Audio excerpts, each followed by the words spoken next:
নমস্কার দর্শক বন্ধুরা, রাখি রান্নাঘরে আপনাদের স্বাগত জানাচ্ছি। আবারও হাজির হয়ে গেছি একটি নতুন রেসিপি নিয়ে। তো মৌরালার মাছের চচ্চড়ি। মৌরালা মাছের চচ্চড়ি করতে আমার লাগছে মৌরালা মাছ। আলুটাকে লম্বা করে চাঁদা চাঁদা করে কেটে নিয়েছি, একটা গোটা ছোট টমেটো কুচি করে নিয়েছি, একটা কাঁচা লঙ্কা, ঝালটা আপনারা নিজেদের স্বাদ অনুযায়ী দেবেন।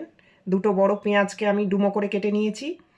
এখানে একটু ফোড়ন লাগছে, 5 ফোড়ন, আর স্বাদ মতন লবণ, 2 চামচ হলুদ, 2 চামচ লঙ্কার গুঁড়ো, 1 চামচ চিনি। তেল গরম করে নিয়েছি, এবারে নুন হলুদ মাখানো মাছটা আমি ভাজতে দেব। মাছটা আবার ভাজা হয়ে গেছে, এবারে আমি মাছটা তুলে নেব। মাছটা ভেজে তুলে নিলাম। এবারে ওই তেলেই একটা কাঁচা লঙ্কা দিয়ে দিলাম, 1 চামচ 5 ফোড়ন দিয়ে দিলাম। ফোড়নটা থেকে সুগন্ধ বেরিয়ে গেছে, ভাজা ভাজা হয়ে গেছে। এবারে কেটে রাখা আলুটা দিয়ে দিলাম, পেঁয়াজটাও দিয়ে দিলাম, টমেটো কুচিও দিয়ে দিলাম। ঢাকা চাপা দিয়ে 5 মিনিট হতে দেবো। এবারে যে মশলাগুলো রেখেছিলাম এগুলোকে একটু জলে গুলে রাখবো। মাঝে মাঝে এমনি একটু নেড়ে নিতে হবে। আমার ভাজা হয়ে গেছে, আর বেশি ভাজবো না। এবারে আমি যে মিশ্রণটা গুলে রেখেছি দিলাম, ভেজে রাখা মাছটা দিয়ে দিলাম।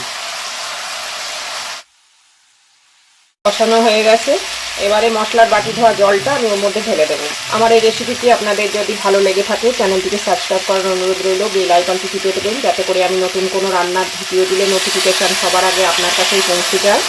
লাইক শেয়ার কমেন্ট করবেন বন্ধুরা। ভিডিওটি দেখার জন্য ধন্যবাদ। ফিরে আসবো আবার অন্য কোনো দিন অন্য কোনো রেসিপি নিয়ে। 10 মিনিটের জন্য ঢেকে রেখে পরিবেশন করে দেবো।